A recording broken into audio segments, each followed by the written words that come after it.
Hello, my name's Austin Naylor, and today we'll be talking about nature's nutrition in you. I'll be your presenter today.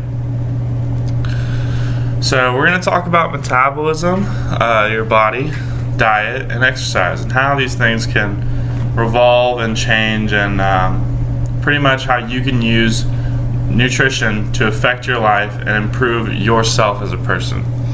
So what is metabolism? Metabolism is the chemical process that occurs within a living organism in order to maintain life. This process is unique to you.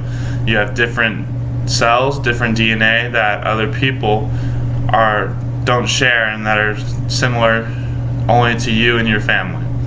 So these cells and metabolism is driven by what you eat and what you drink, and this changes over time based on your age, body, and lifestyle. So diets are ever changing along with fads, and some of the best and most well-known diets of today include the paleo diet, intermittent fasting, keto diet, and Atkins diet. The paleo diet is a diet centered around what our ancestors ate, taking out many processed and refined grains and sugars. The intermittent fasting diet, here, the idea is to have short durations where food can be eaten and times where you must fast. Typically, this is a 20 to 4 hour ratio, 20 hours not eating, 4 hours eating, or possibly an 18 to 6 ratio, 18 hours not eating, 6 hours of eating. On the keto diet, this is a diet centered around high fat concentrations of omega-3s and omega-6s, driving your body towards a state of ketosis. And finally, we have the Atkins diet. For those of us dealing with diabetes or other metabolic syndromes, the Atkins diet helps support our body without overstressing our circulatory system. Because we all know with diabetes, the issue is that sugar in the blood system. Sugar in the blood system leads to arterial plaquing, atherosclerosis, possible heart disease, CHF, things that we just want to typically avoid and can cause other issues around the body such as edema and just peripheral vascular disease that we're trying to keep minimalized for people with diabetes. So we'll begin with the paleo diet. Again, this diet is centered around what our ancestors ate back in the paleo period, taking out many processed and refined grains and sugars. The key here is having grass-fed meats, free-range poultry, fresh caught fish, decreasing refined food intakes such as those chips, anything that anyone's worked on in a factory and has changed from its original source. If you can't grow it in the ground or take the animal straight from the field, then it's probably not paleo. So we want to decrease our refined food intake, increase our fruits and veggies with this diet, and try to buy locally and sustain to kind of help the local economy. That's kind of my own touch I add to it, but I like to help local businesses, and I'm sure you will too. The paleo diet is rich in soluble fiber, antioxidant vitamins, phytochemicals, omega-3 fatty acids, monosaturated fat, and low glycemic carbohydrates. So this is actually a decent choice for our diabetics as well because of the low glycemic load. Plus, it is naturally gluten-free and low in added sugars, trans fats, salt, and high glycemic carbohydrates. So here we have a food diet or food list of possible foods that you could enjoy while on the paleo diet. Veggies, some of my favorites include artichokes, avocados. For the meat section, chicken, lamb, poultry are all good choices. Apple cider vinegar, cocoa powder, so you can still have some of that chocolate, just avoid the processed kind. Baking and fish and shellfish, if you're more into seafood, are definitely on the menu. Cod, crab, halibut, just among some of the foods that you can take. And if you look at my PowerPoint here, we do have a full list of foods that you can take in. So next we have intermittent fasting. The idea is having short durations where food can be eaten and times where you must fast. Again, 20 hours under eating with 4 hours of overeating. High concentrations of HDL and lower triglycerides is what your goal is for your fat content. Large switch in substrate utilization, decreasing reliance on carbohydrates and increasing reliance on fats as fuel for sources. And when I say substrates, I'm meaning substrates is the food for your cells in this case. So we're gonna make a switch from sugar being the food for your cells to fat being the food source for your cells. In these short-term starvations, studies have shown that blood glucose concentrations decline and the whole body switches to a lipolysis or fat breakdown, where fat is oxidized significantly and sugar becomes a secondary source of food. The keto diet is centered around high concentrations of omega-3s and omega-6s, driving your body towards a state of ketosis. This diet is similar to your intermittent fasting, just changes in what you can eat and more focus on the fats than anything else. Ketosis is a metabolic state in which your body uses fats and ketones rather than glucose and sugar, as it's the main fuel source. In ketosis, your body produces ketones at an accelerated rate. Ketones or ketone bodies are made by your liver from fat that you eat in your body fat. The three ketone bodies are the beta hydroxybutyrate, acetoacetate, and acetone. Although acetone is technically break down through acetoacetate, it's still considered one of the three. When glucose and insulin levels decrease on carbs-restricted diets, the liver ramps up production of ketones in order to provide your body with energy for your brain. So, your new source of fuel is going to be those fats versus those sugars. Keto diet is a great source of food.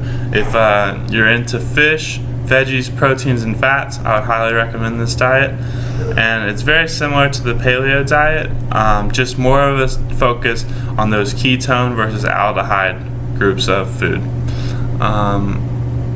So for veggies, and to simplify things, you can eat some asparagus, bok choy, cucumbers, cauliflower, eggplants, bell peppers, jalapenos. For your fish, this can include catfish, cod, flounder, halibut, mackerel, salmon, all good choices.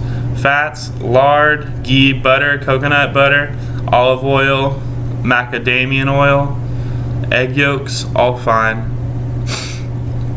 For your proteins, chicken, bacon, pork chops, all are included. Now, for the Atkins diet. For those of us dealing with diabetes or other metabolic syndromes, or have family members that might have diabetes in their living situation, the Atkins diet helps support our body without stressing our circulatory system. Fiber-rich and nutrient-rich vegetables are key. Low sugar fruits, berries, melons, cherries, apples, grapefruits, and oranges. Complex carbs, whole grains, legumes, nuts, and seeds. We're getting rid of the high starch vegetable here. Corn and potatoes, high sugar fruits, pineapples, mangoes, papayas, bananas, all those have to go.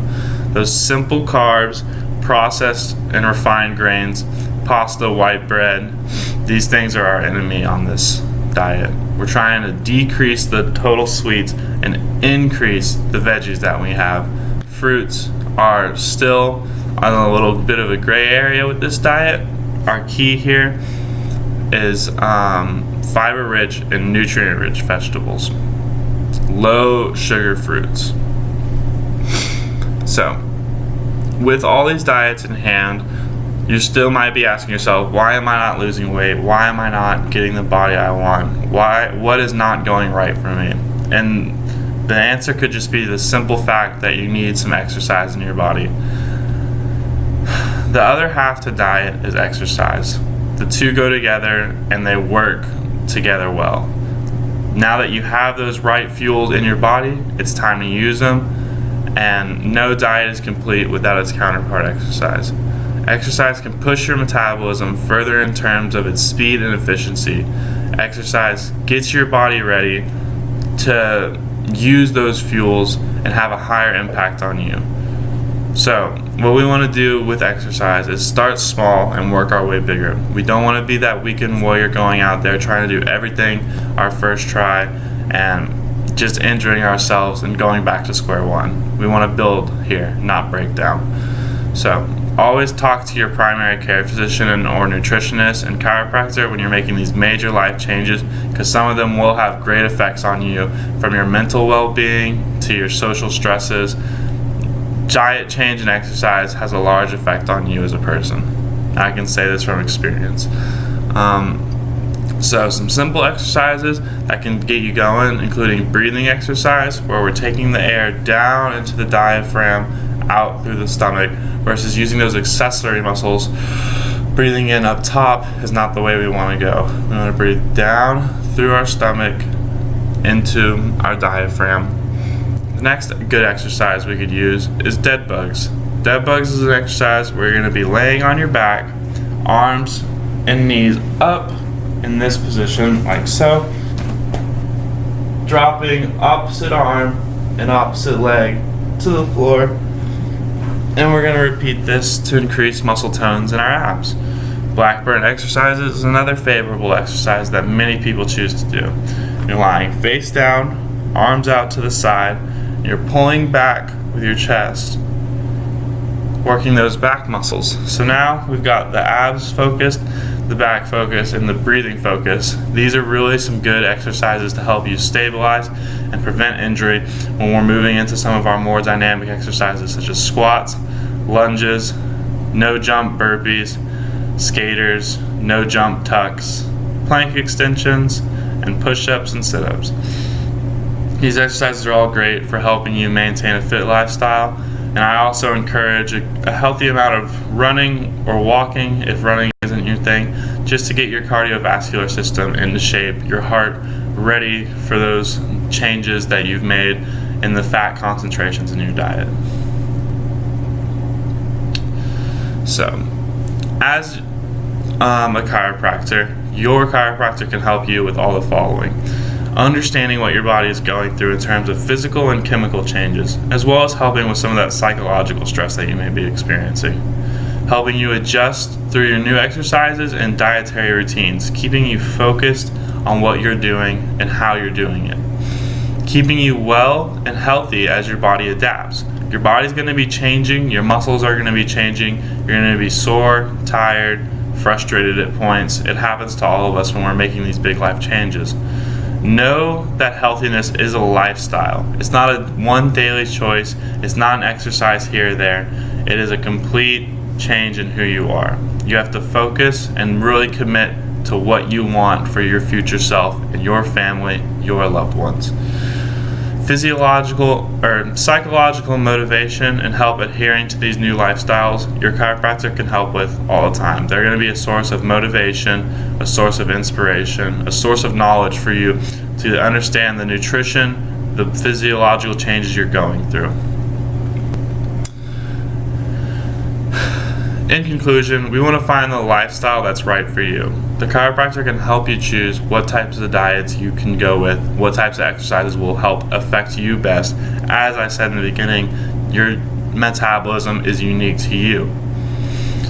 All the diets presented have worked for someone at some point, so give them a try and don't give up on yourself. These changes take a little while, can be 3 weeks, could be months.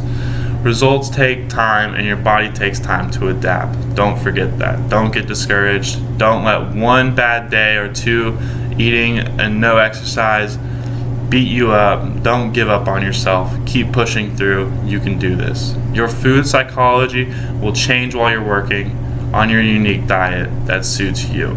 Your brain will change and eventually adapt to what you're eating and make the changes necessary for you to keep going. I would like to thank you for your time. Again, my name is Austin Ayler. This has been a presentation on nutrition and exercise. The sources you can find for my work are at the bottom of my PowerPoint, as listed in the bibliography. I want you guys all to have a good day, stay healthy, keep working hard, and I appreciate your time. Have a nice day.